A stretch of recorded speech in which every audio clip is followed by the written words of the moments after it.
किसान और भूत। एक छोटे से गांव में रामू नाम का एक गरीब किसान रहता था। वह बहुत मेहनती था, लेकिन उसकी जमीन बंजर थी और फसल कभी अच्छी नहीं होती थी। रामू अपने खेत में हल चला रहा है। उसका चेहरा थकान और चिंता से भरा है। इस बार भी फसल अच्छी नहीं हुई तो बच्चों को खाना कैसे मिलेगा? कर्जदार तो पहले ही जीवन नरक बना चुके हैं। अचानक हल किसी कठोर चीज से टकराता है। उसने देखा कि जमीन में एक पुराना संदूक दबा हुआ है।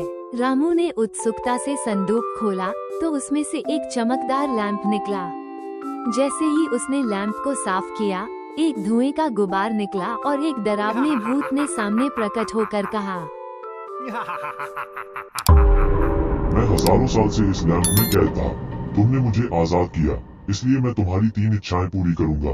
लेकिन अगर 3 दिनों में तुम मुझे कोई काम नहीं दोगे तो मैं तुम्हारी जान ले लूंगा। रामू डर जाता है, लेकिन फिर सोचता है कि इससे फायदा उठाया जा सकता है। ठीक है भूत, मैं आपको कल से एक दिन में एक एक इच्छा अगले 3 दिन तक बताऊंगा। अगर आप हार जाएंगे तो मुझे छोड़ दीजिएगा, और अगर मैं हार जाऊंगा तो आप मुझे मार दीजिएगा। ठीक है।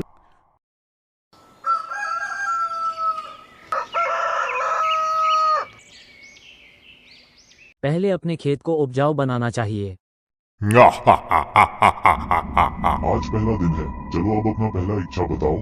ठीक है भूत, मेरे इस बंजर खेत को इतना उपजाऊ बना दो कि यहाँ सोना उगे। भूत हंसता है और अपने हाथ उठाता है। जमीन हिलने लगती है। बंजर मिट्टी काली और उपजाऊ हो जाती है। हर तरफ हरियाली वाह, ये फैल तो जादू जाती जैसा है।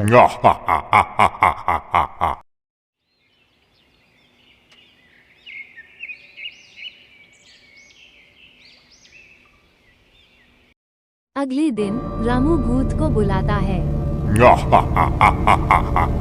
भूत, मैं चाहता हूँ कि तुम मेरे लिए एक ऐसा महल बनाओ जिसे देखकर राजा भी ईर्ष्या करे। भूत फिर से हंसता है और अपनी शक्तियों का प्रयोग करता है। जमीन कांपती है और एक भव्य महल खड़ा हो जाता है। सोने के खंभे, हीरे जड़ित दरवाजे, सब कुछ चमक रहा है।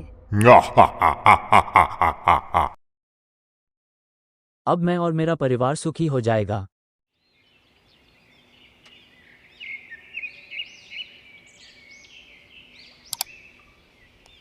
तीसरे दिन रामू के पास कोई इच्छा नहीं बची, लेकिन वह नहीं चाहता कि भूत उसकी जान ले। वो एक योजना बनाता है। रामू भूत को बुलाता है। भूत, मेरी आखिरी इच्छा है। इस पेड़ के सारे पत्ते गिनकर बताओ कि कितने हैं। ये कैसी इच्छा है? मैं तो जादू करता हूँ, गिनती नहीं। तुमने कहा था कि मेरी हर आज्ञा मानोगे, तो गिनो। भूत पेड़ के पास जाता है और पत्ते गिनने लगता है, लेकिन हवा चलती है और पत्ते हिल जाते हैं। भूत गिनती भूल जाता है। वह गुस्से में चिल्लाता है, अरे, ये तो असंभव है। घंटों कोशिश के बाद भूत हार मान लेता है। तुमने मुझे हरा दिया, मैं तुम्हारी जान नहीं लूंगा। ये कहकर भूत धुएं में बदल जाता है और गायब हो जाता है।